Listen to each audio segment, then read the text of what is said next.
Okay, so have you ever felt like you're just getting bombarded with financial advice? Yeah, totally. Like it's everywhere you turn, right? I mean, Yeah. news articles, social media. Hmm. You got that one uncle at Thanksgiving who's always uh, dishing it out. Oh, yeah, for sure. But like instead of feeling like you're getting empowered, you kind of just feel lost, right? Yeah. Like lost in the sea of noise, like you don't even know where you stand personally, like you're missing something fundamental. Yeah, it can be overwhelming for sure. Totally overwhelming, right? But now imagine if you could just have this like brutally honest, no BS snapshot of your entire financial life. Yeah. Like just laid out in front of you clear as day. That's the whole idea behind a financial audit, right? Right. And there's this guy on YouTube who's not only doing them, he's doing them publicly, like bringing this whole new level of transparency to personal finance. Oh, yeah, you're talking about Caleb Hammer, right? Caleb Hammer, exactly. His channel's blowing up. It's definitely struck a chord with a lot of people. It really has. And, he gets these everyday people to come on his show and just like open the books. Yeah. Every single detail, like their income, the debts, the spending habits, like the stuff that makes you cringe a little bit when you see it. Oh, absolutely. And sometimes the smart moves, too. Right. Exactly. The good, the bad, and the ugly. Yeah. And then he just dives right in, analyzes it all, and offers his advice. Yeah, and the advice is pretty direct. Oh, he doesn't hold back, does he? He's not afraid of a little accountability. No sugarcoating with Caleb Hammer. Nope, none whatsoever. So today we're taking a deep dive into Caleb Hammer's world. Yeah, this should be interesting. It really should. And listen, we're not here to like judge people's finances or anything like that. Right. We want to understand Caleb himself, like what drives him, why put himself and his guest through this kind of public financial examination. Yeah, what's his angle? What's his philosophy? Exactly. Like how does he see this actually helping people get their financial act together? Because it's not just about entertainment, right? He's actually trying to provide value. Absolutely. So that's what we're going to explore today. And it's not just the audits, right? Right. He's got other content too, like interviews and stuff. Yes, exactly. Whole range of stuff so we can really get a sense of his approach. Yeah. A more well-rounded perspective. Okay, so let's start with the basics. Who is Caleb Hammer? Like beyond the YouTube persona, what's he all about? Well, at the core of it all is his YouTube channel, right? Right. And he's become pretty much synonymous with this series he does called Financial Audit. The financial audits, yeah. Yeah. So the premise is pretty simple. People volunteer to be on the show, and they basically just open up their entire financial lives to him and the audience. It's like full financial transparency. Total transparency, like income, debts, spending, everything's on the table. No hiding anything. Nope, it's all out in the open. And then Caleb goes in, right? He doesn't just like read off a spreadsheet. Oh no, he digs deep. He asks the tough questions. Yeah. The ones that most people are afraid to even ask themselves. Why behind the numbers? Exactly. Why are you spending so much on eating out? Why is your credit card debt so high? That kind of stuff. And his communication style is a big part of it too, right? He's very direct, sometimes blunt. Oh, yeah. He doesn't sugarcoat anything. He's got these genuine reactions. You can see it on his face. Sometimes he's surprised. Sometimes he's frustrated. Especially when he sees what he considers to be like financially irresponsible behavior. Right. Like some of his episodes have these titles that just grab your attention. Oh yeah, like what? Give me an example. Well, like, e-girl is gonna die in poverty. Oh, wow. Or, the dumbest person I ever met. Okay, yeah, he's going to be straight up with you based on those titles. Definitely no beating around the bush with Caleb Hammer. Not at all. And he's got this whole system too, right? Like a way to quickly assess someone's financial health. Oh, yeah, the Hammer Finance Score. What is that exactly? It's basically like a quick diagnostic tool. It's a numerical rating based on different aspects of your finances. Okay. So it looks at things like spending habits, debt levels, retirement savings, all that. And it gives you a score. Yeah, it gives you a score, and it can be a little sobering for some people, but it gives them a clear picture of where they stand. And it's interesting because it's not just about the audits and the score, right? Right. He's also created some tools to actually help people, make changes. Yeah, like what kind of tool? Well, he's got this budgeting app called Simpler Budget. Oh, yeah, I've heard of that. And he's got a physical notebook too, so people can actually track their spending, plan things out. That's smart because it's one thing to get the advice, but it's another thing to actually have the tools to implement it. Exactly. And that shows he's really committed to actually helping people, Yeah. Not just pointing out their problems, but giving them the means to fix them. It's about empowerment. Totally. So we've talked about what he does, but now let's get into the why, like what motivates him to do all of this. Why dissect strangers' finances online? Yeah, what's his driving force? And does his background have anything to do with it? Well, we don't have like his whole life story or anything, Right. but there are some clues he's mentioned in interviews and stuff. Oh, yeah, like what? Well, he used to be involved in day trading. Day trading, huh? Yeah, and it seems like he sees a big contrast between that world and what he's doing now. How so? Well, the day trading can be very speculative, right? It's often about quick profits and high risk. Right, not exactly the most stable foundation for building long-term financial security. Exactly. And it can be kind of a zero-sum game, too. Meaning, for someone to win, someone else has to lose. Oh, I see. And it seems like Caleb is more interested in helping people gain control of their financial lives. Right, like building a solid foundation. Yeah, he wants to empower people to make smart decisions with their money. And maybe he sees his current work as a way to offer a more genuinely helpful product, something that can actually make a real difference in people's lives, Right, something more tangible and lasting. compared to the kind of fleeting gains of day trading.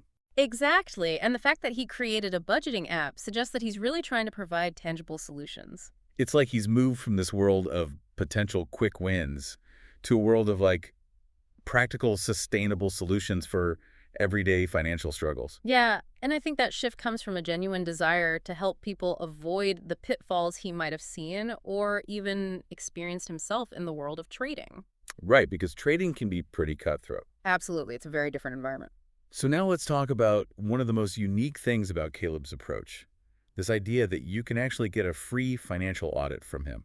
Yeah, that's a pretty amazing opportunity. It is. I mean, you could potentially be on his show, have your entire financial life examined by him. On the internet for everyone to see. So how does someone actually get on the show? Well, the first step is to apply through his website or his YouTube channel. Yeah? And you have to fill out a pretty detailed questionnaire about your finances, income, debt, spending, everything. You don't mess around, huh? Nope, they want to get the full picture. And then what? Well, then his team reviews all the applications and they choose the people they think would be a good fit for the show.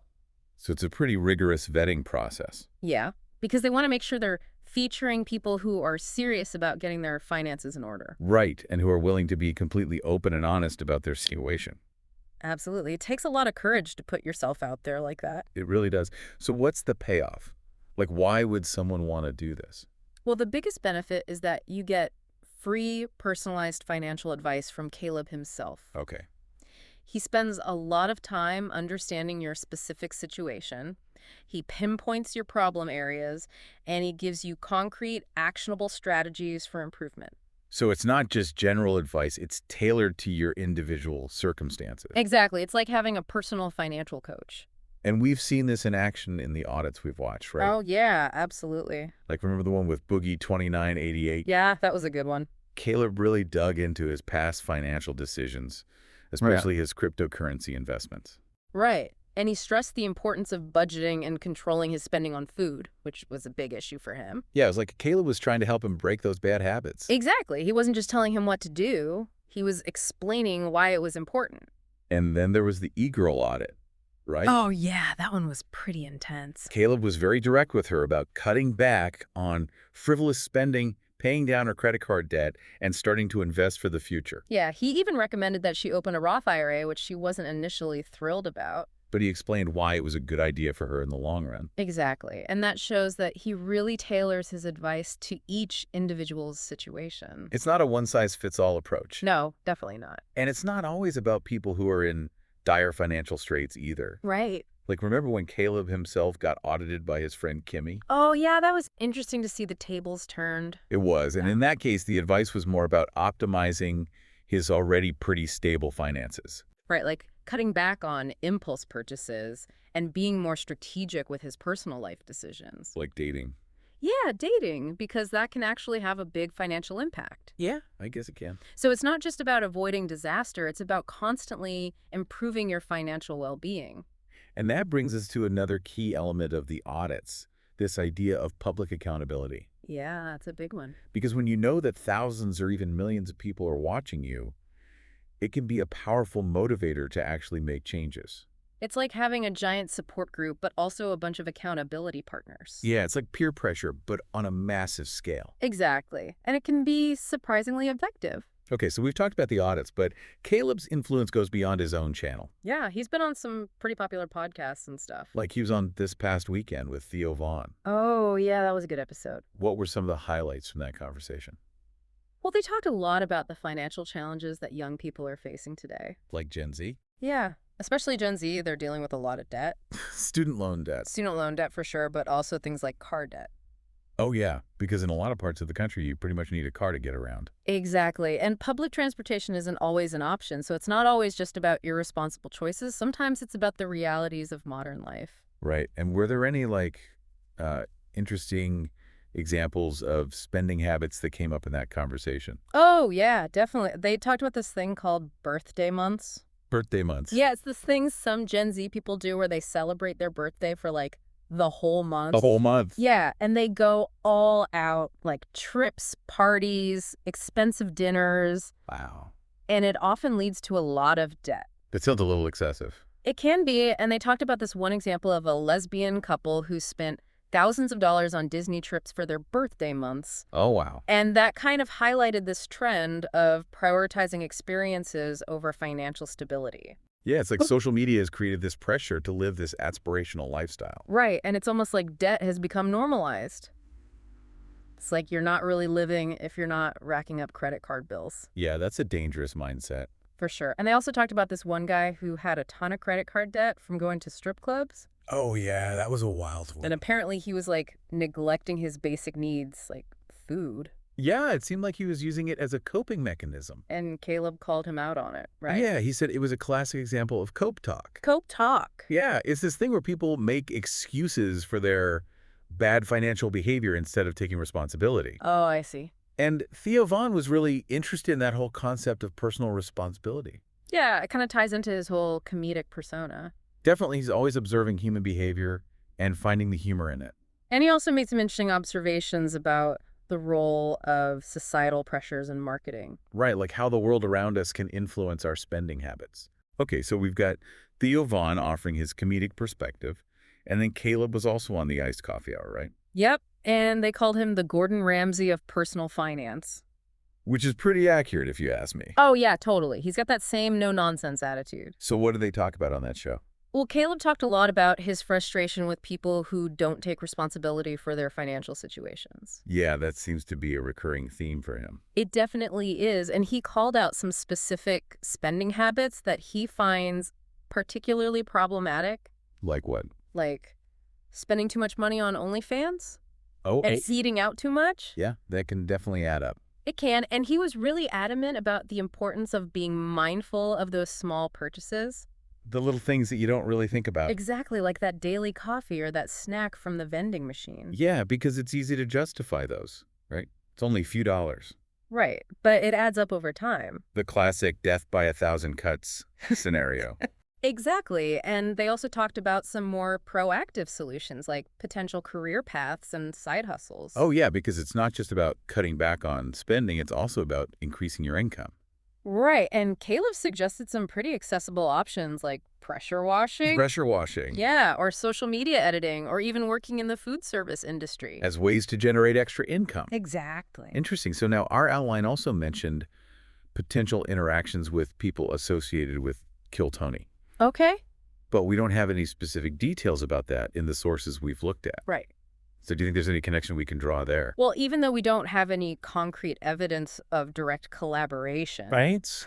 I think it's worth noting that there's probably some overlap in their audiences. Oh. So both Caleb Hammer and Kill Tony, they both have this kind of raw, unfiltered style. Yeah, they're not afraid to be brutally honest. Exactly. And I think that appeals to a certain type of person. People who appreciate directness and authenticity. Right. They don't want the sugar-coated version. They want the truth. So even if they haven't formally collaborated, there's probably some shared appeal there. Yeah, I think that's a safe bet. So let's wrap things up here. What's the big takeaway from all of this? What have we learned about Caleb Hammer and his approach to personal finance? Well, I think the main takeaway is that Caleb offers this really stark and often eye-opening look at personal finances. Yeah, he doesn't shy away from the hard truths. Not at all, and he provides a very tangible path for people to gain control of their financial lives. But it requires honesty and action, right? Absolutely. You have to be willing to face your financial reality, and Yeah. then you have to actually do something about it. It's not a magic solution. It's a framework for change. Exactly. And there's something powerful about seeing your own potential pitfalls reflected in other people's stories. Yeah, it's like those aha moments where you recognize a similar pattern in your own behavior, Right. And it's easier to learn from someone else's mistakes than your own. especially when you don't have to go through it publicly. So to all of you listening out there, take a moment to really think about your own financial situation. Yeah. Could you benefit from taking a deep, honest look at your income, your spending, your debts? It might be uncomfortable, but it could be the best thing you ever do. Exactly. And if you're feeling really brave, you could even consider applying to be on Caleb's show. It's a big step, but it could be life-changing. So here's a final thought for you to ponder. Could confronting your financial reality, even the parts that feel embarrassing or shameful, be the most liberating thing you ever do? It's a question worth asking yourself. It really is, because sometimes the scariest things are the things that have the power to set you free. Absolutely. And who knows, maybe facing your financial fears could be the key to unlocking the life you've always wanted. That's a great point to end on it. Thanks for joining me on this deep dive into the world of Caleb Hammer. My pleasure. It's been an enlightening conversation. It really has. Until next time, folks, keep asking those tough questions and keep striving for financial freedom.